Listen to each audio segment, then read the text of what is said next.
Hello, welcome back to the Midnight Hymn podcast. I'm Josh Foreman, and with me is Eric and Ryan, as always.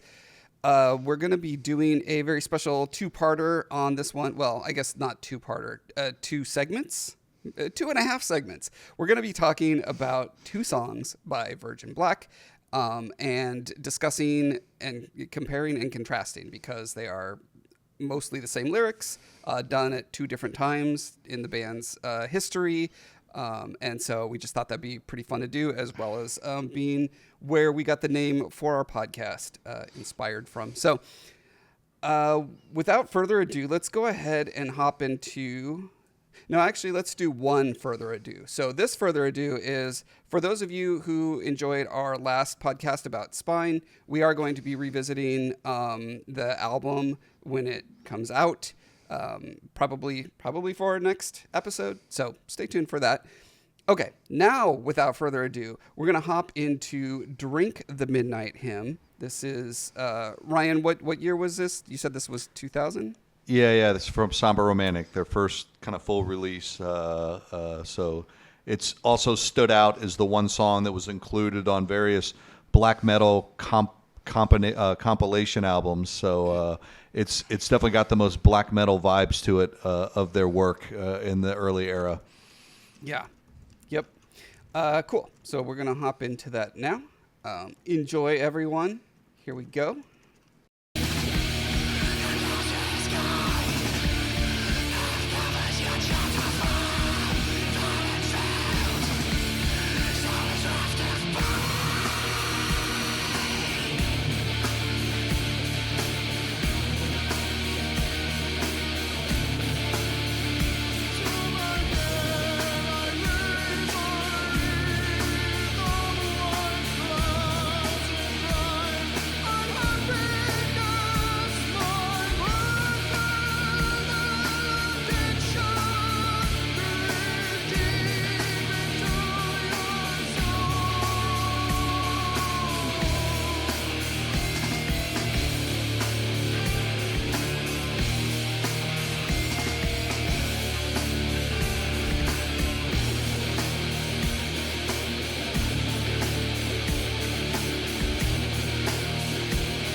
Now, fingers crossed that none of us was accidentally listening to the 2000 song Midnight Hymn by Yanni, which is apparently also a thing.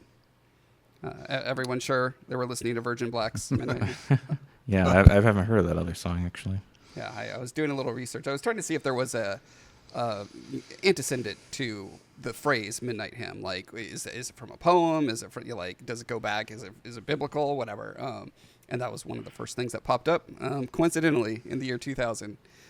Nice. Yeah, an artist almost as brilliant as Virgin Black, known as Yanni, made a song as well. Okay, cool. So that is maybe the most black metal song Virgin Black has ever made. Is that right? Am I right about that? I think you're close on that one. Definitely. It's definitely core to their earlier sound and like, you know that mixture of black metal and doom metal. I hate trying to like pigeonhole genres and stuff, but it is very much their earlier sound, which I love. Yeah. Yeah, I think only this song and I Sleep with the Emperor from the same album really sort of breach the thresholds of what people traditionally would accept as black metal. Although I'm with Eric, trying to throw labels at Virgin Black is about as futile as stabbing a ghost with a sword. So, yeah. Good analogy. You have to use a silver sword at least if you're going to stab a ghost. But Yeah.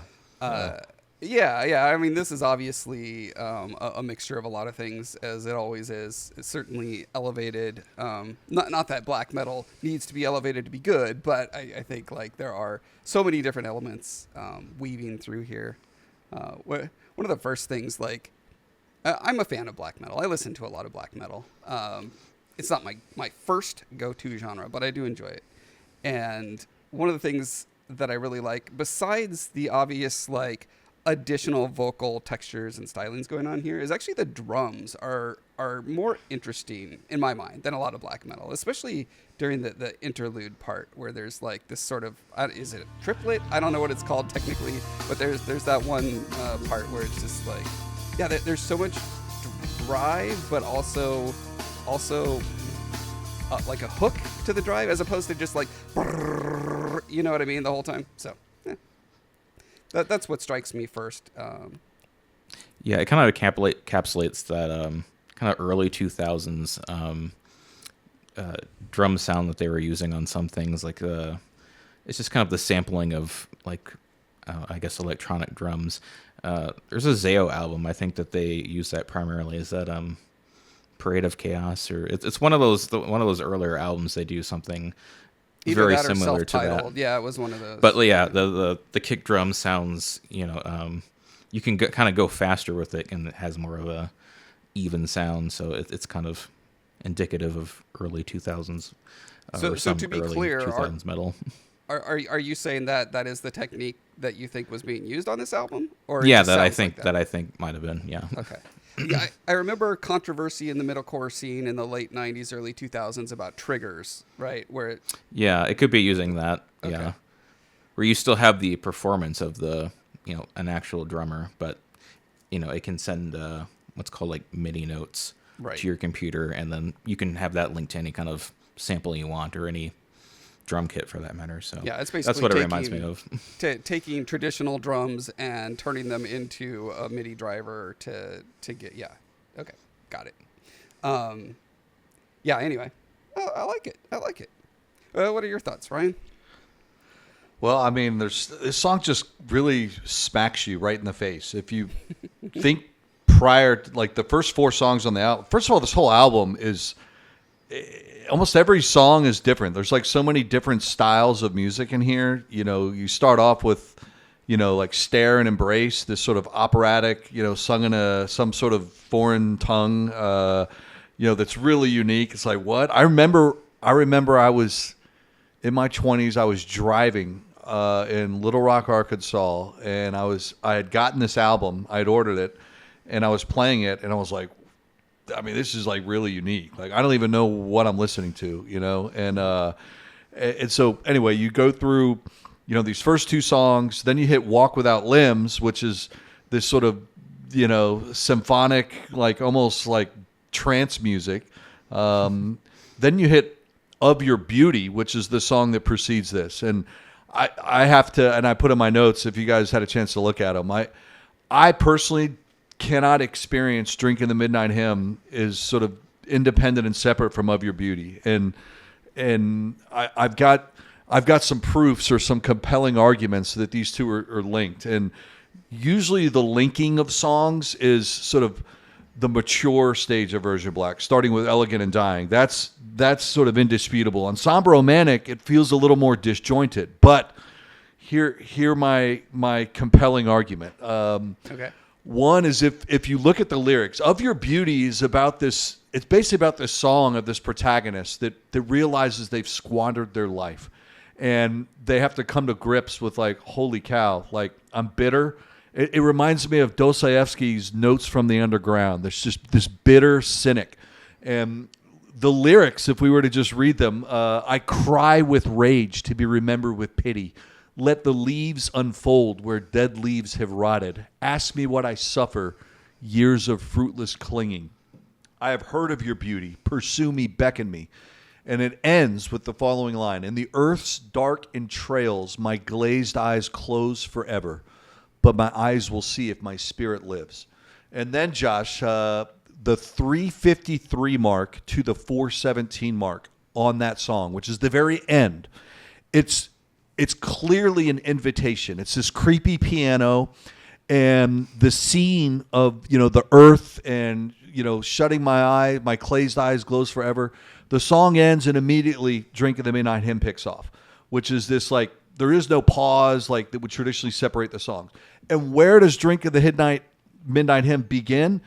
It begins with setting, under a serene sky in verdant fields, soul is reft of body, which is like this baton is handed off. And so this song, Drinking the Midnight Hymn, is more esoteric. It's mystical. It speaks of like this private inward experience that is different than the predecessor song, rendering them this sort of brother-sister pair.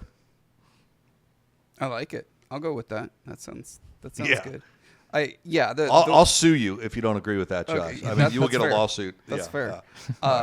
Yeah. I mean, this song drops like a brick Oh, onto yeah, the end totally. of the previous song, and it's so effective that way. Just speaking of how I forget what is the word for that, Eric? How songs are arranged on an album? Is that there's a word for that? I can't think of what it's called now. But anyway, there's an art to it. The term escapes me at the moment. Yeah. And I like your theory. I think it definitely works. I mean, okay, here's a minor pushback. When it comes to Virgin Black, they have a very focused oeuvre. That's my French. Oeuvre. Oeuvre. as far as like thematic themes, right? And so a lot of things could be like stuck together in ways because they bring up the same concepts, moods, themes so repeatedly, which has its pros and cons from an artistic perspective. I always think it's really interesting when artists like focus on a thing and kind of make that, their work about, a set of ideas, as opposed to just being, hey man, it's whatever. Today I feel like I want to sing about bananas, sort of. Right. And this you nailed it, Josh. This is the first incarnation of a theme that is woven throughout almost like every one of their albums. This notion of drinking deeply of the soul, drinking of the midnight hymn, and the notion of flowers, which they use as symbolism throughout many of their songs. So not only is this the first time we encounter it, but it's thematically woven in basically across every single album they have, and it's interesting. So they're not just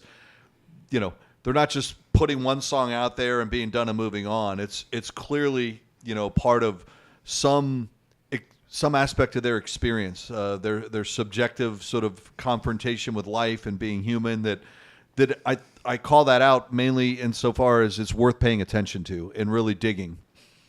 Yeah, agreed. Yeah, Ryan, I like your term of esoteric because it really does kind of convey that, and being something that goes through multiple albums, like it kind of speaks to their kind of overall mood of like an esoteric, like bringing the mystery in on a lot of their songs and playing back or building upon a theme, not just over the course of an album, but several albums. I love that kind of technique. The whole song kind of reminds me of like getting on your horse and just like galloping into battle, or like almost like a boss battle, or like a change in the story. Like, this is the next part, like, kind of like you were saying, Josh, like it hits you like really hard, and then you got to go on to the next thing or deal with the next intense emotion.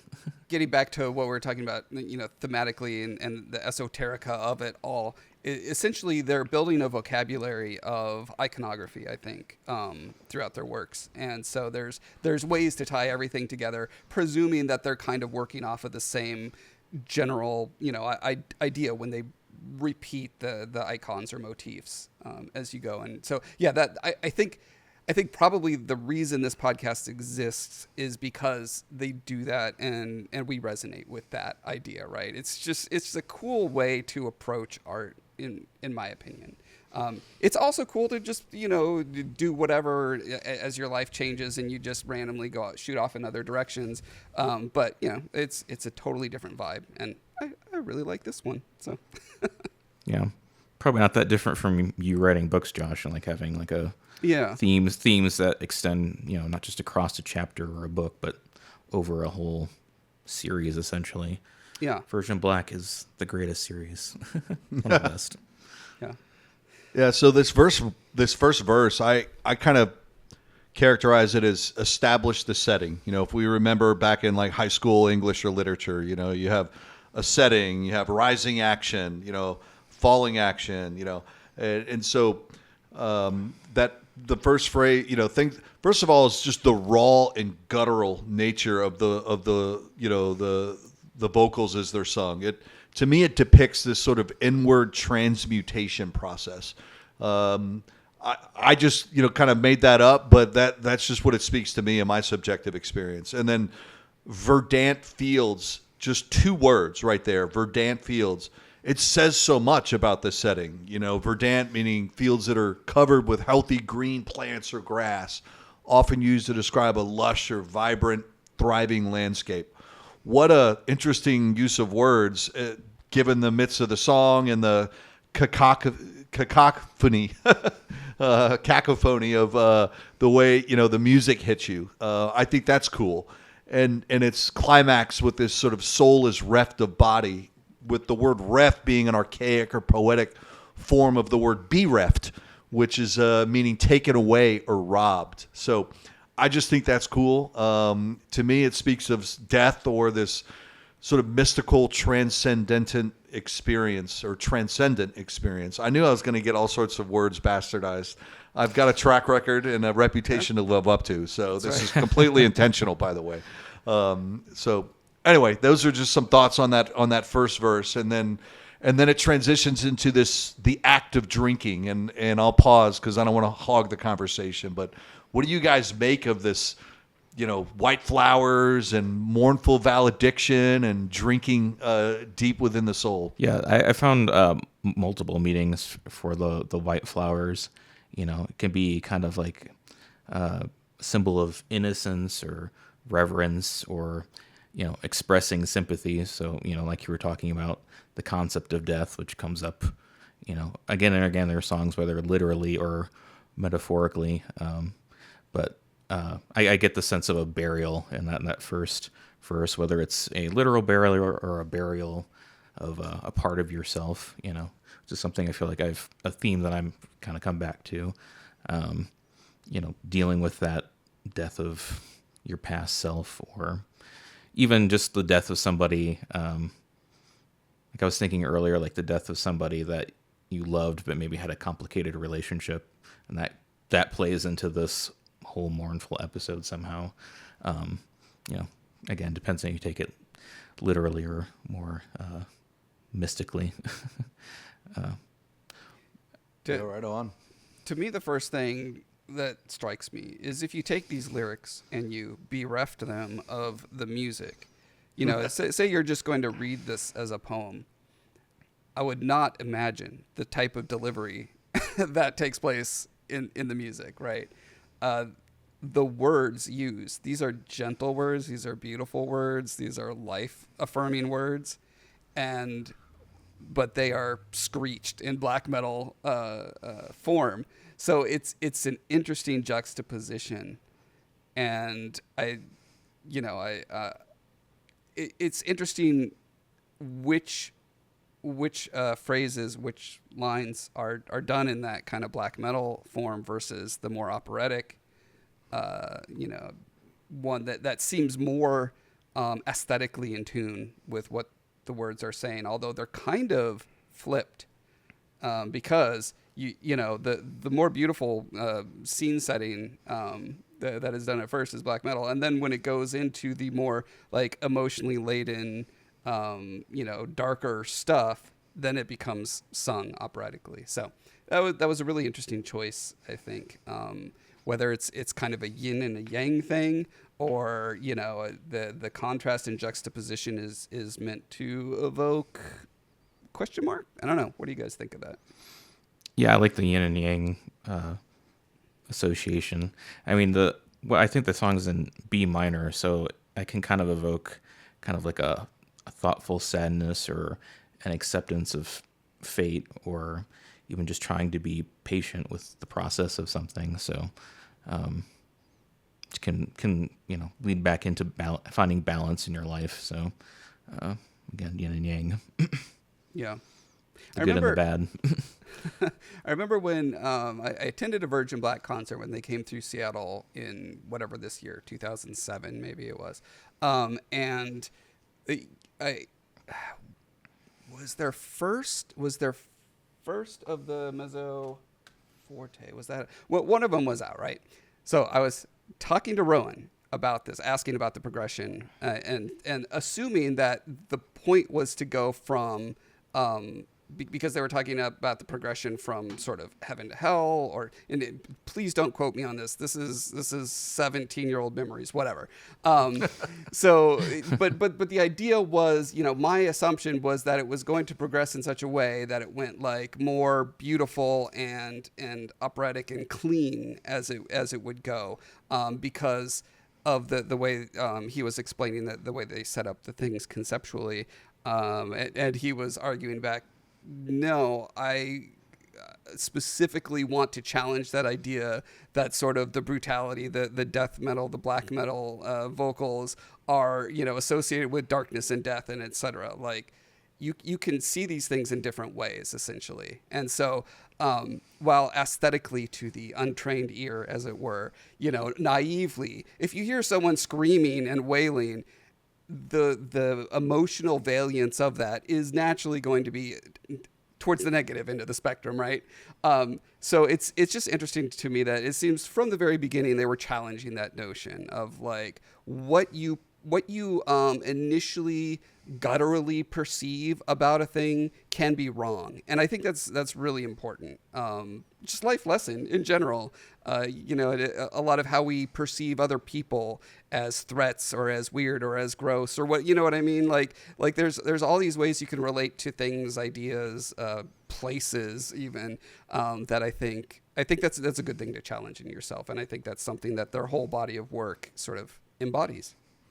Yeah, I think it's easy to hear the black metal lyrics and immediately make associations with sort of cynicism or vitriol towards organized religion or whatever is traditionally associated with that. But to your point, Josh, there's two lines in this song: "The cry of my heart, the cry of my soul," which are extremely visceral expressions, spoken in this shriek, in this death vocals. But it's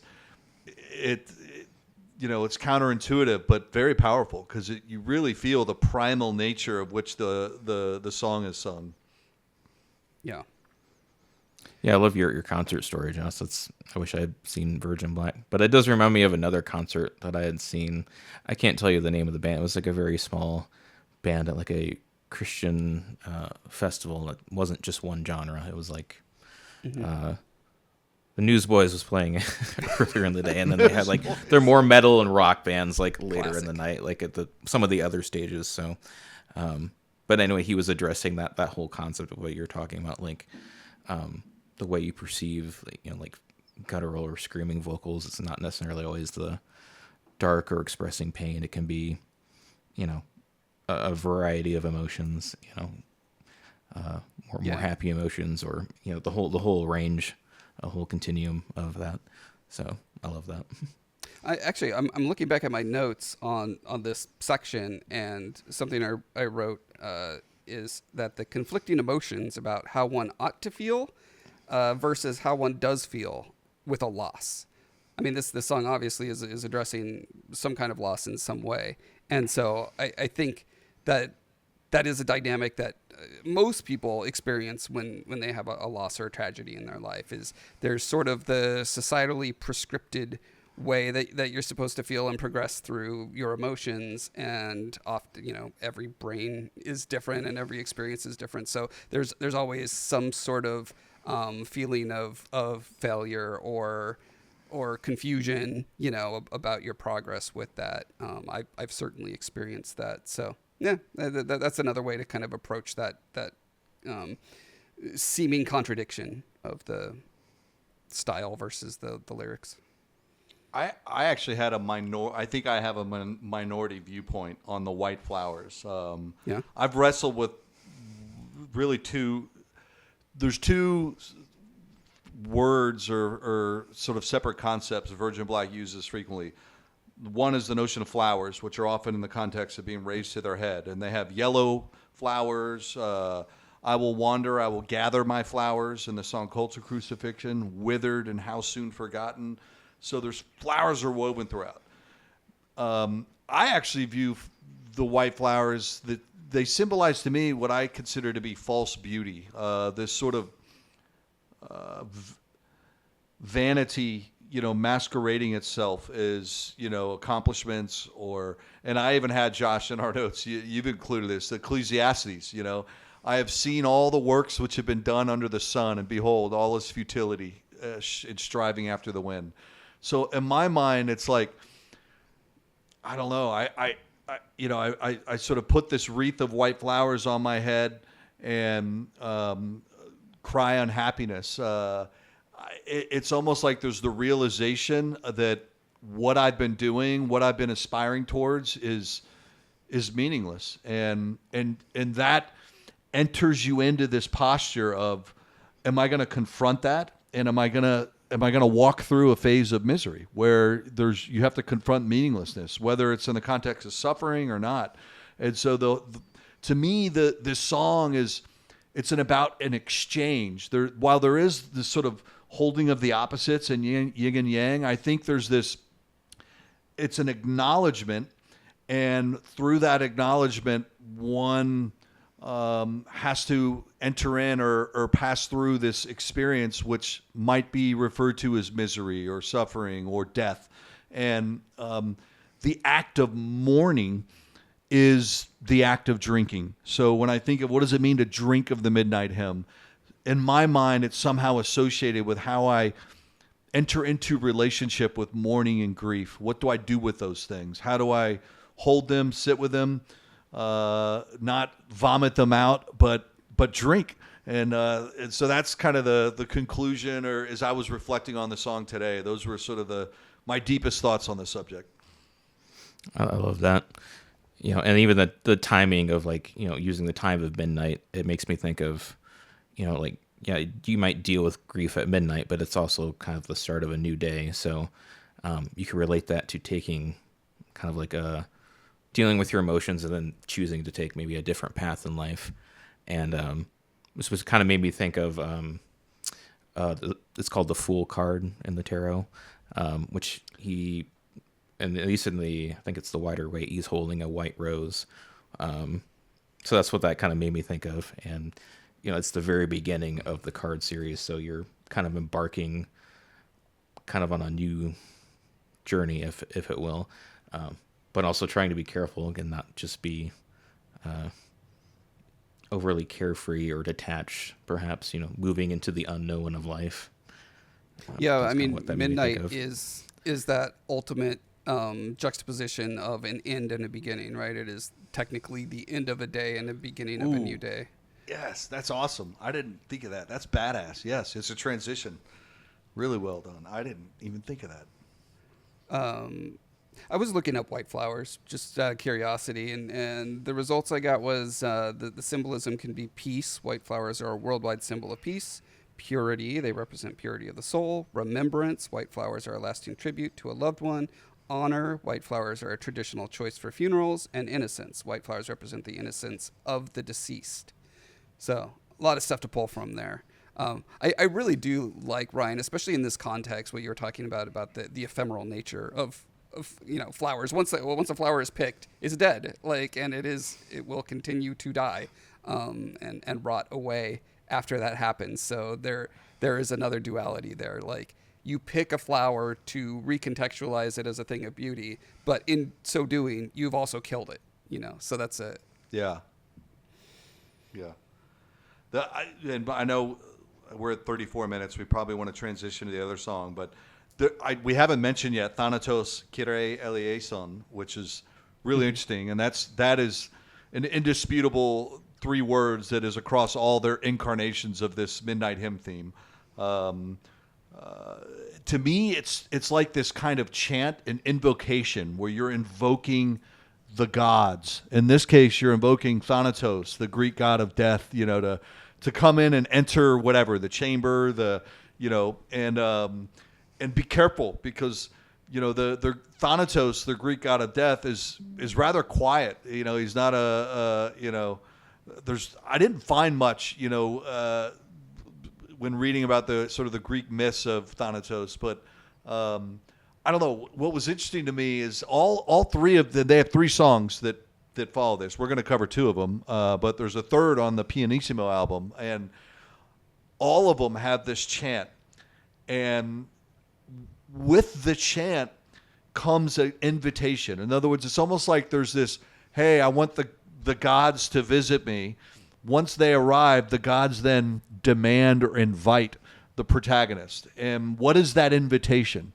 And it's expressed in my mind in their pianissimo, the classical, where it's the Thanatos Kyrie Eleison is preceded and followed up by misery calls, which is, in other words, it's like, look, misery is beckoning you. If you really want to experience me, you have to pass through misery.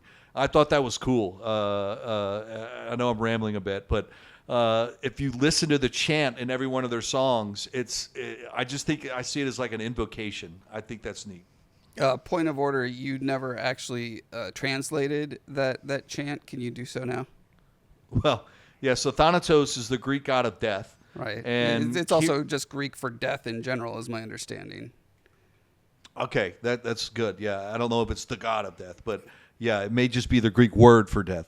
And then Kyrie Eleison, I believe, is like what, Lord have mercy? Is that right, Josh? Yeah, That's what it says in the liner notes. Yeah, I mean, because Thanatos, whether it's referring to the god or the concept of death, is not in that. So I don't know if Kyrie Eleison is like which one of those is Lord and which is have mercy. I don't know. Kyrie is Lord. Okay. Eleison is mercy. So it takes like all 3 of the words are Greek. Yeah. But Kyrie Eleison is taken more from like sort of Greek Catholic liturgy, and whereas Thanatos, I'm not sure how, what the overlap is, but it's sort of a fusion of these 2, maybe the secular and the sacred. Mm-hmm. Yeah, it took me years to look up what that phrase meant. It was just kind of always this mysterious thing that I heard. I think I actually heard it in the other Midnight Hymn song before I heard it in this one, kind of in retrospect. So Yeah. it's like, it makes me think of kind of like asking God or the divine for the power to fully forgive or at least deal with your own grief in kind of a more productive way, or at least that's not the word I want to use, but something that can actually bring you forward past it and not just staying there. Yeah. Would you guys? Oh, go ahead, Josh. I was just going to say, speaking of staying there, we should probably stop staying there and move on to the next song. But final notes. Dreamless Sleeper. We haven't even mentioned that. What was that? How do you guys understand that phrase? So there is an allusion to Sheol in the Old Testament about, where your ancestors are asleep under the earth, right? That's kind of goes back quite a ways. Who was the prophet who rise up old bones? That guy. Ezekiel? Doesn't matter. Whoever he is, there's a biblical thing about God breathing life into the bones of the dead ancestors, and they come back to life. And there are psalms that refer to the sleep of the dead. That sort of idea that there is this state, this sort of limbo state where someone is sleeping but there is no consciousness there, right? It's not how Christianity later evolved this idea of an afterlife where you're like eternally happy or eternally tortured or whatever. It's more just like you're just asleep until question mark, and that's kind of where it left off before more like theological evolution happened. But I took a Jungian. Eric's going to side with me on this because he's my alchemy brother. But I saw it. I couldn't divorce myself from the unconscious. I doubt that that's what they're referring to. It's interesting. Dreamless sleeper, and then all the lyrics that follow that have the word "your." So it's like they invoke the word dreamless sleeper, and then they begin to speak to it with the word "your." Your. And so. I don't know. I can't pry my mind away from either the unconscious self or the collective unconscious, and how that sort of is interwoven into the God image and the self. And at this stage in their life when they were writing this, I doubt that's what they meant. But I don't know. That's my take. I'm sticking with it. The beautiful thing about both Rowan and Seska is they take delight in you like running off with your own definitions of anything that they do. So, okay. All right, Midnight Hymn. The one last thing I wanted to say about this particular track, is that the keys at 3:30 are absolute fire. Oh yeah. The way they're layered in, and is it an arpeggio? I don't know. That like very fast, like. Yeah, I think you could describe it as that. I mean, the bass notes kind of going back between like D and D sharp, which I think the D sharp is actually, if you even call it that note, depends on what the key is, but kind of falls outside the key, so it kind of gives you that tense, but also the kind of that mysterious, preparing you for the next stage. And arpeggios always give me kind of a whirling motion, like you're going down a spiral into the next phase, kind of thing. So it just fits in the song so well, and sounds amazing too. So they make great use of pianos across all their stuff. I mean, I love it. So good call. I love piano. Okay, let's jump into. Let's see. Is it the Midnight Hymn or is it just Midnight Hymn? Just Midnight Hymn.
Well, very different mood, similar themes approached so very differently, and also contextualized differently within the album and then within a trilogy of albums. So, Ryan, you're the one who knows the most. I think knows the material the best. What are your thoughts on context difference here? Man, this one, yeah, this one's on the middle album, which was released first. I think it's the third song. We've covered In Death, which was our second episode, which is the song that precedes this. It represents this kind of before and after, this fulcrum in the album in my mind, because after this song, we get into And I Am Suffering, Domine, Lacrimosa, and this one just stands out. It's different from everything else on the album, and it's mysterious. It's meditative. It's liturgical. It's structured, and then it's got the beautiful tenor soprano back and forth where they pick up and complete each other's lines. When you get into the middle of the section, icons waver in my vision. Rowan sings the word icons, and she finishes it with waver in my vision, or I grieve, and she finishes as the dirge is sung. It's just really great interplay between the two, and yeah, it's an interesting one for sure. And we see the theme introduced first on this song of I Tread Alone, which is another 3 words that is on all 3 of their albums in the Requiem, from Pianissimo to Mezzo Forte and Fortissimo. So it's another new theme that's introduced on top of the sort of drinking in the midnight hymn or drink deep into the soul. You see the introduction of this theme of treading alone and solitude and isolation. Yeah, it's definitely very differently in terms of the instrumentation and everything. So it's kind of more like a different side of the triptych, or like this multifaceted painting that is kind of this theme across the albums. The key of the song really gives me a sense of like melancholy or grief, or even just like anxiety going into this mysterious moment. I still remember the first time I heard the song was like instantly one of my absolute favorites, because they're really bringing in that more cinematic quality and using like floor toms and like kind of that for the drums, and those more just really in your face and dramatic feelings. Yeah, I think the musical texture is, or what, maybe it's just the rhythm that's pulled back in the mix. I sound like I'm a music guy who knows whatever the hell I'm talking about. But you listen to me talk about it, so you by osmosis you know something. But the musicality, the lyricality seems more like very front and center here. Like this feels like a conversation happening within a person to me. The affective effect of the different vocals. You said one was tenor and the other soprano. Is that right? Yeah. Yeah. So when the soprano is singing, the impression that I have is one of almost a cool detachment. And I don't know if it's simply like because of where the pitch is or the way it's sung.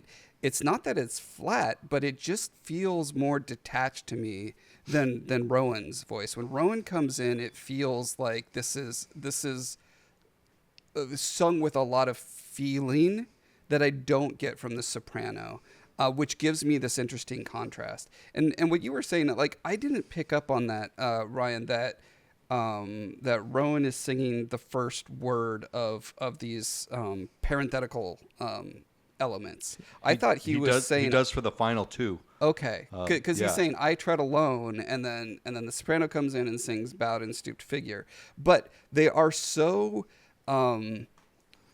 intermingled, interwoven, The texture kind of, well, okay. So what's interesting to me specifically, because of this affect, that is the emotional affect that I'm feeling with the soprano, is, it's almost a descriptive, detached, this is what's happening. And then Rowan is providing that this is what I'm feeling. And so as their voices become intermingled, it is a conflation or a integration of both realities, what I'm thinking, how I'm feeling, and what is actually happening. So I think that's a really interesting, artistic, textural approach to this, which I don't know that I've ever heard that before. Yeah. So Josh, to comment on your experience you described of, Susan Johnson, the soprano vocals being, use the word detached, which I thought was interesting. I hadn't thought of that. And then when Rowan comes in, it's more visceral, primal, and existential. Those are my words. You didn't use those words, but that was what I gleaned. I hadn't thought of that. And it brings to my mind like the image of a sojourner in a desert that's thirsty. Mm-hmm. And they start to see a mirage.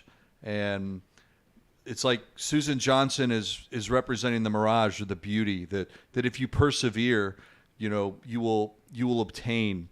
And but then when Rowan comes in, it's like the exhaustion and the fatigue. Like I experienced this song as I actually had in the notes, refined fatigue. And it's these are corny analogies you're going to hear. I'm going to get tomatoes thrown at me, but it's like if I'm running a marathon and I'm exhausted and somebody hands me like a gel pack that's got like all these nutrients that are really, really important for your body. It's like when I listen to this song and when I hear I Tread Alone, it actually encourages me to persevere because I feel like, holy cow, there's somebody else out there that it's like I don't feel alone, despite the irony of relating to the words I tread alone. So it gives me a kind of infusion of perseverance that there's something to be attained rather than to sort of wallow in futility. And that's what I like about this song and all of their Lacrimosa-based songs of treading. But Eric, I want to hear from you, man. This one's an interesting one, and you probably got some good insights. Yeah, I like your use of like talking about like a mirage or like the voice of like, or you're talking about like two different voices within the self, or you could even think of, two different aspects of consciousness, which I think is kind of plays off that phrase "icons waver in my vision." Yes, you know, and then going back to like talking about like a different version of a painting or something, like it makes me think of a person analyzing a situation from a different angle. Drink the Midnight Hymn was maybe one way of looking at the same scenario, or this could even be the next part of that realization or the next part of their healing. I tread alone, but there's something, like you were saying, there's something to be learned here and going forward. So and then going back to the whole, bringing the white flowers back up, starting a new journey, and then, but still dealing with that grief at the same time. I'm going to get accused of having hallucinations, but I am absolutely persuaded that at the 3:03 mark to the 3:13 mark, there is actually a very faint whisper.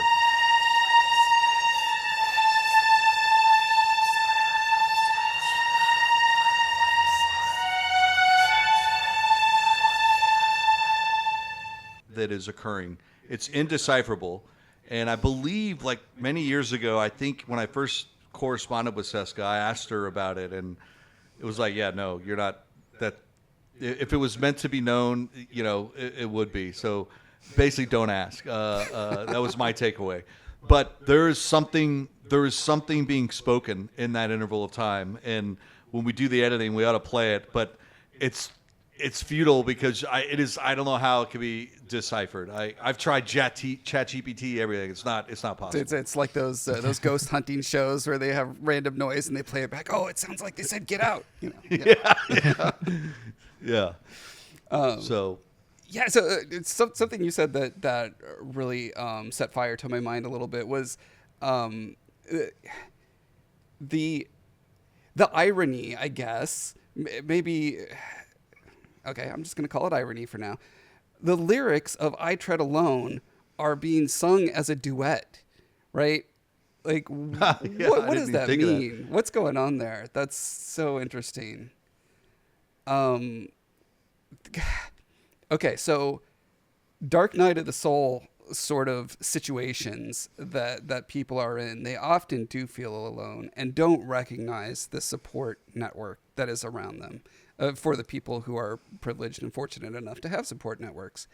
But you can still get in your head and feel that way despite what's happening around you, whether that's literal people, spiritual forces, whatever you may, whatever may be around you. I don't know. I think that's really fascinating way to view this. Yeah, you can always run the risk of getting too in your head.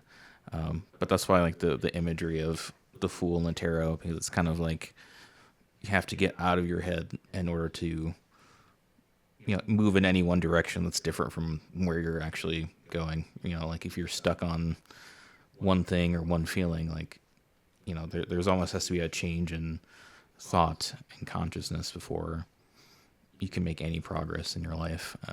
That's kind of how I see it anyway. Yeah. I really wish we would have done the third song, Kyrie Eleison from Pianissimo, because it's sung in Latin, but it's got some English sentences in the middle, and it really is the final clue that really brings it all together because of this hearkening of misery calls. I mean, it is so pronounced, both prior to, like in the Midnight's hymn, "I Tread Alone" is the main theme, sort of juxtaposed against the standard things of drinking, flowers, and unhappiness. But in the Pianissimo one, it's misery calls. And I was doing some research and I asked ChatGPT, what is the essence of misery? Because when you hear the word, it's like you don't really think about it, or like, when was the last time you really contemplated the essence of misery? And it was an interesting response. It said the essence of misery is more than just suffering. It is suffering compounded by helplessness, meaninglessness, and isolation. It is not simply pain, but a state where pain feels inescapable, purposeless, and devoid of hope. And I was like, man, that really gives something to a word that we know the word and the definition, but it's probably been a long time since anyone really looked it up or did research on it. And when I read that, I grabbed my teddy bear, because freaking Tetraptych is coming out. And what are the songs on Tetraptych? Glacial, Obluette, and Ride. Like, that is, I'm just warning listeners that if they really immerse themselves, I think the essence of misery is going to be something to be confronted. So yes, I've got my teddy bear and I'm proud of it. Yeah. That's really interesting. I'm generally like very anti-AI guy.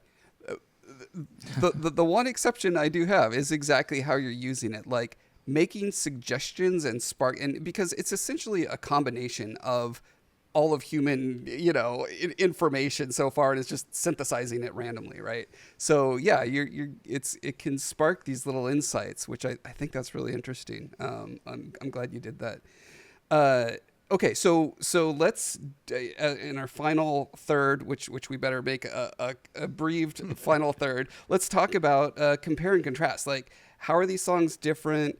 Maybe we can bring in a little like real life lore, like what's going on here with the band. How old are they? And like what is their the context that made these two things different? I think that's really interesting. As an artist myself, I'm fascinated by artists and how they work and how they think. So let's speculate needlessly about this. I mean, I think one of the main differences is, like going back to instrumentation, earlier in their career, they were focusing a lot more on the heavy palm muted stuff and for guitars, and more like we were talking about the sound of black metal back then. So, this is starting out more cinematic with increasing of all the stringed instruments, and then once the guitar finally comes in, it's almost more impactful to me, because you're not I remember the first time I heard it, just how it hit me.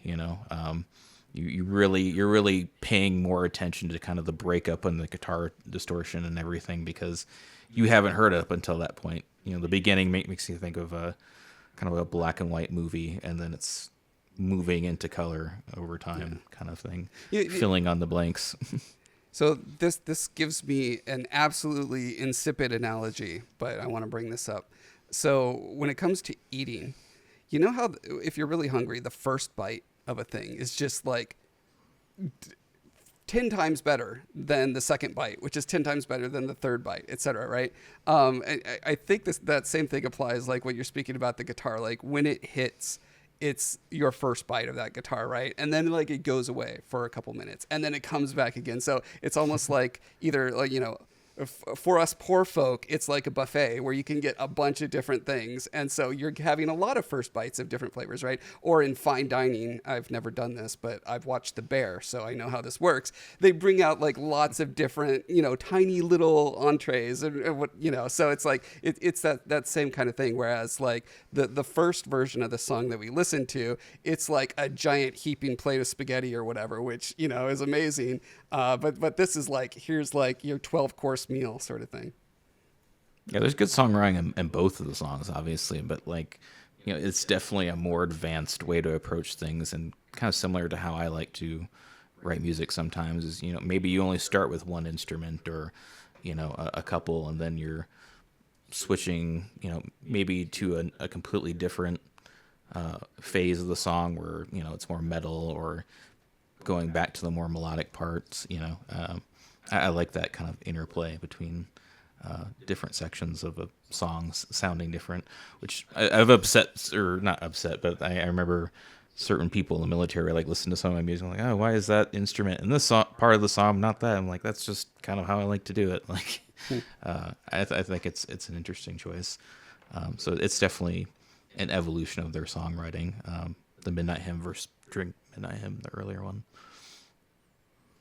Yeah, I find that their later works, starting particularly with the Requiem, but even on Elegant and Dying, Somber Romantic, I didn't have as much contemplation. Like, forget the lyrics.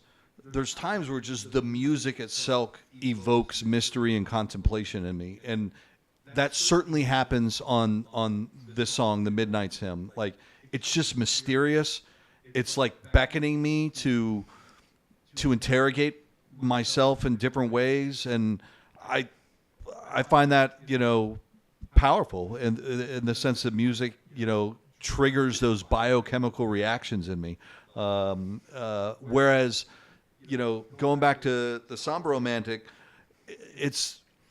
maybe it was at the age that I was when I first picked it up, but I felt I had more of a consumer relationship with the album where, I just listened to it, whereas it wasn't until Mezzo Forte that I really started studying it. And then, of course, I'd go back.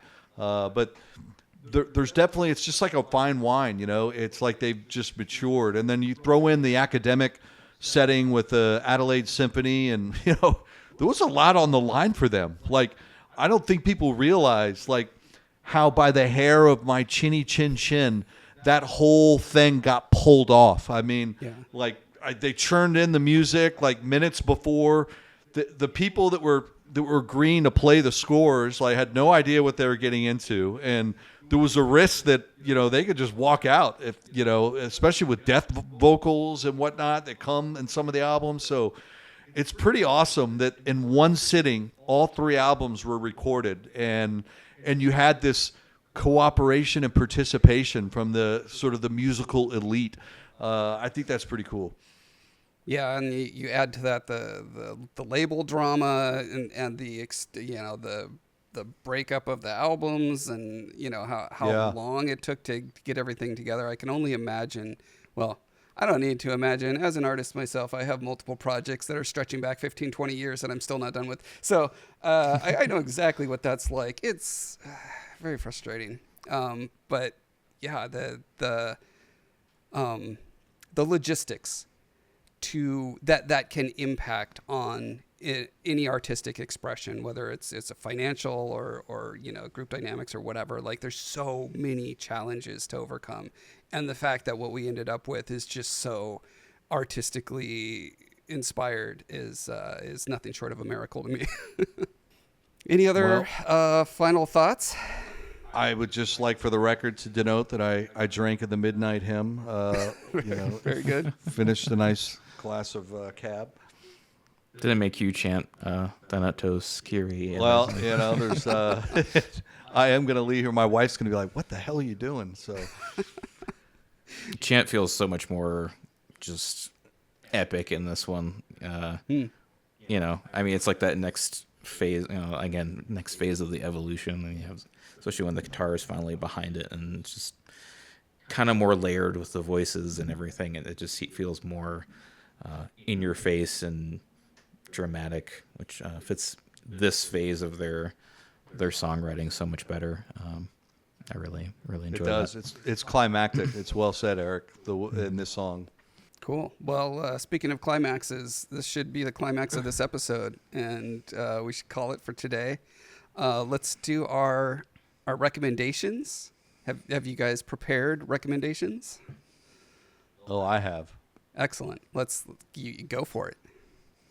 Well, I mean, you guys are going to throw tomatoes at me. I'm out of tomatoes. I threw them last time.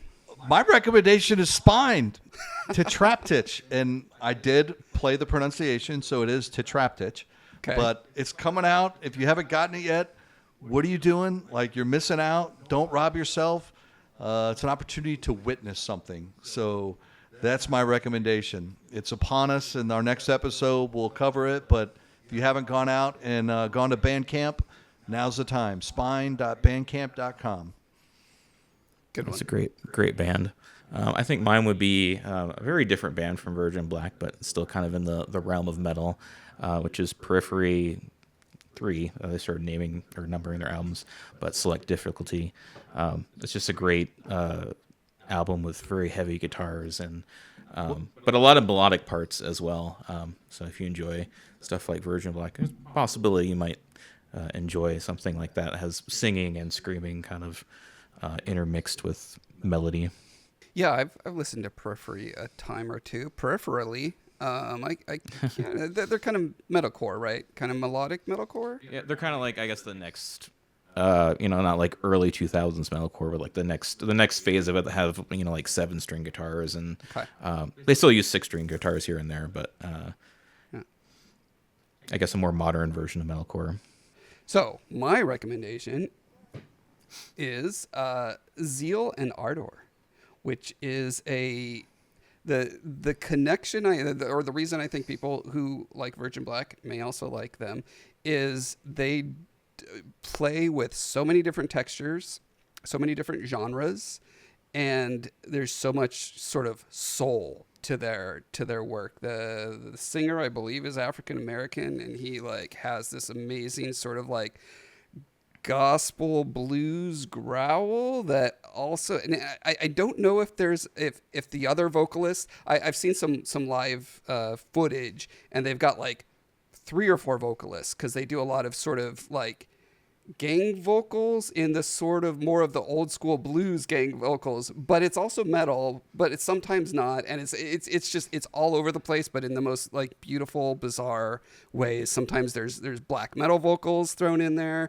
rattling chains. They go all out, and I've been blown away. They've been around for years, but I just discovered them recently, and just thought I'd point that out. I think they're also very much on the darker sort of like from an interview I saw, the vocalist was saying, what one of the particular songs is alternate history if the chattel slaves in early America rejected not just their chains but also Christianity and made a pact with the devil sort of thing. So it's there's a lot of like playing with a lot of really dark subject matter in super interesting ways. So highly recommend.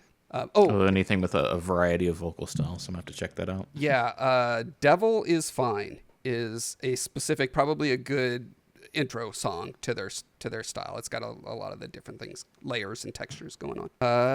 Okay. Well, I think that'll wrap for now. Like we said, we'll be back next time with a review, with conversation about SPIINE's album, which we're very much looking forward to. So, with that, Right on. we'll see you next time. All right, guys. Thanks, everyone. Peace. Thanks.